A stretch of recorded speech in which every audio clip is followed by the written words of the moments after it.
అస్సలే ఎండలన్నీ ముంగట్నే ఉన్నాయి. ఇప్పుడే నీళ్ళకు గోసైతుంది ఊర్ల పొంట పట్నంలా. బోర్లు ఎండిపోయినాయి, చెర్లు కుంటలలో నీళ్లు లేవు, పంటలకు సుతా నీళ్లు లేక అరిగోస పడుతుండ్రు రైతులు. ట్యాంకర్లతోని నీళ్లు తీసుకుపోయి పంటలు బతికించుకుంటుండ్రు. ఇక గూడాలలోనైతే ఇప్పటికీ కిలోమీటర్ల కమానం నడుచుకుంటూ పోయి నీళ్లు తెచ్చుకునేటోళ్ళు ఉన్నారు.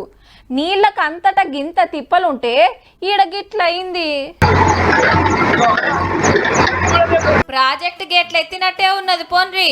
ఇండ్ల మీదకి నూక్కొచ్చి అన్ని ముంచి పాడైంది. ఆనాకాలంలో తీసింది కాదు, గట్టి ఆనబడ్డది లేదు.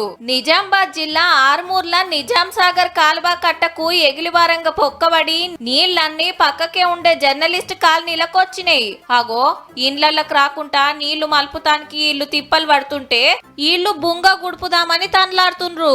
తెల్లారి గట్లనే కట్ట దిగి వరద నూక్కొస్తుండే వరకు పిల్లలను తీసుకొని అందరు బయట కురికిండ్రు.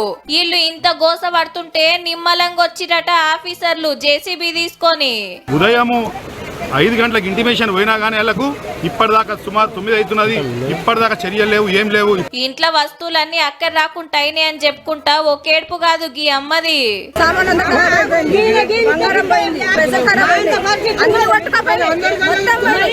ఆఫీసర్లను అడిగితే నీళ్లు మల్పినం జల్దీనే కంట్రోల్లోకి వస్తది అంటుర్రు.